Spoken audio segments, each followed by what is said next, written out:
Hello, and welcome to another episode of Space Marine Legions Explained. Today, we will be talking about the kindest of all the Space Marines, with a Primarch who is essentially a giant teddy bear. This is, of course, the Salamanders. 18th Legiones Astartes. Salamanders. In the Great War of the Horus Heresy, many deeds of infamy and valor were writ upon the bloody stars, and at the center of this maelstrom lay the Salamanders Legion. Betrayed, struck down, laid low, and yet ever resolute against the foe. There are few legions that have paid such a high price for their loyalty and honor as the Salamanders. There are fewer still who have so willingly and so often shed their own blood in mankind's defense beyond their measure and due. The Salamanders are such a legion, and though driven to near destruction not once, but time and again, its warriors have each time arisen from the ashes of war. Stronger and tempered like the peerless steel blades fashioned in the legendary forges of their homeworld, unbroken, undefeated, and unstintingly true to their cause. Primogenitor, Vulcan. Cognomen, Briar. Non-officially recognized. Informal designation, the Fearless. Observe strategic tendencies, high intensity or asymmetric warfare, zone mortalis engagements, planetary interdiction, liberation, and defensive operations. Noteworthy domains: the Nocturne System, Caldera, Battle Station Guryon Deep. Allegiance: Fidelitas Totalis. The 18th Legion was one of the so-called Trefoil Proto-Legions, its early histories, nature, and role veiled by the edict of the Emperor and his agents. The 18th Legion gene strain showed clearly both in temperament and overtly in physiology. Of particular note was the strength of constitution displayed by a fully developed legionary, which had measurable superiority to the already superhuman Space Marine norms in relation to extreme temperature tolerance, radiological resistance, and cellular repair.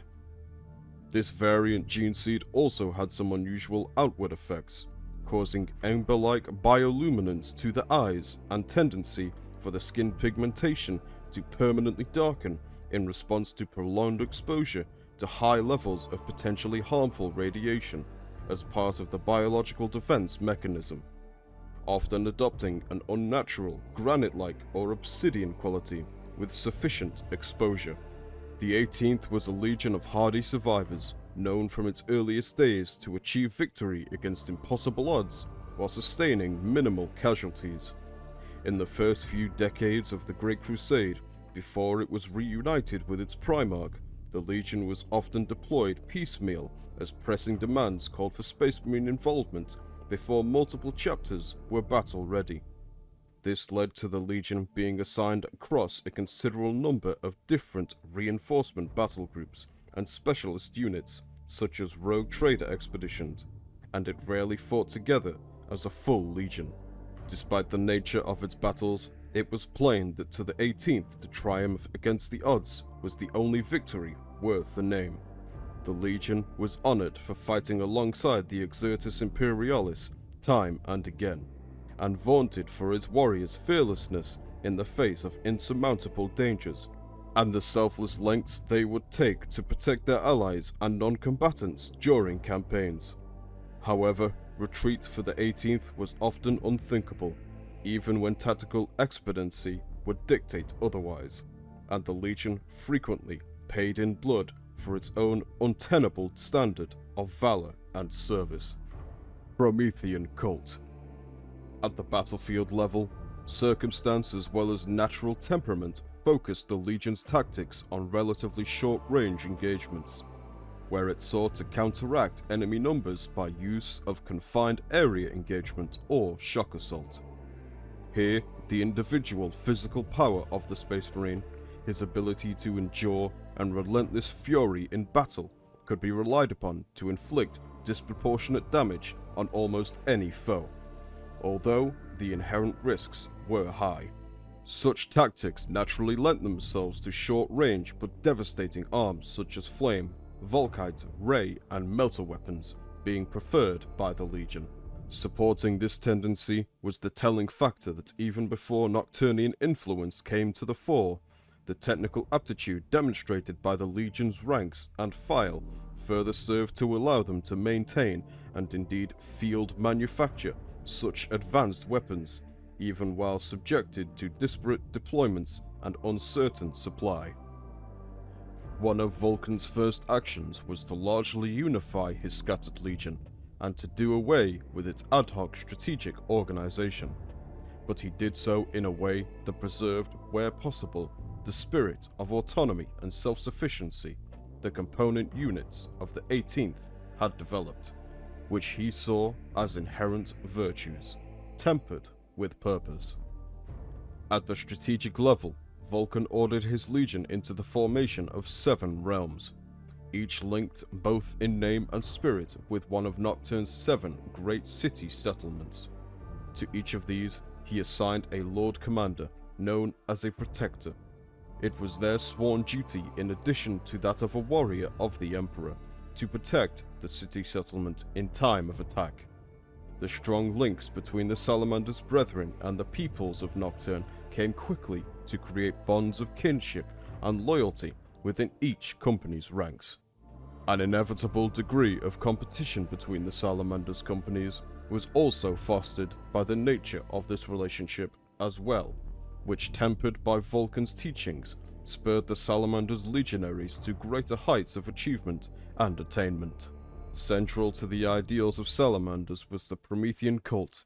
It formed a body of doctrine that codified and promoted the spirit and culture the Primarchs desired for his legion, a work of both clear vision and deep allegory.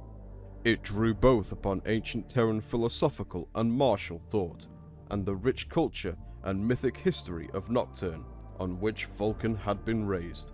Core to its tenets was the conviction that the Legiones Astartes had been created to fulfill a single and irrevocable purpose, the protection and liberation of all humanity, and that they were each and every one a savage weapon given physical and spiritual form to this single end. The Primarch, Vulcan.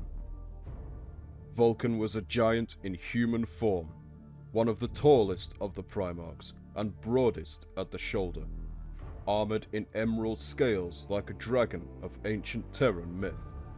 He was found on Nocturne, a death world of turbulent volcanic fire and radiation, riven by the destructive tidal forces of its moon, and plagued by predatory megafauna. The Primarch was tempered by this world, as a blade is tempered by flame, and rose to free its adopted people from the external threat of Xenos raiders and enslavers.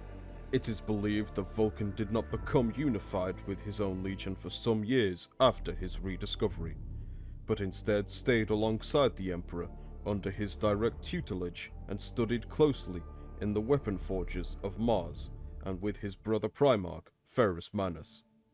When Vulcan came to his legion, he remade it as he would fashion a weapon at the forge.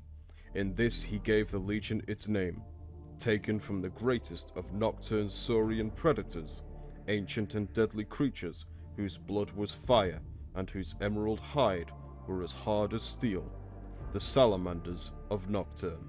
In this, Vulcan's choice carried a layered meaning, for not only were Nocturnian Salamanders monsters of savage power, with a great totemic significance for the native people, but as creatures they showed unflinching loyalty to their own blood and offspring. This spoke much to Vulcan's nature as a man of honor and integrity, who knew a weapon fashioned by skilled hands would never fail its wielder. This has been the Salamanders of the Great Crusade. Thank you for watching.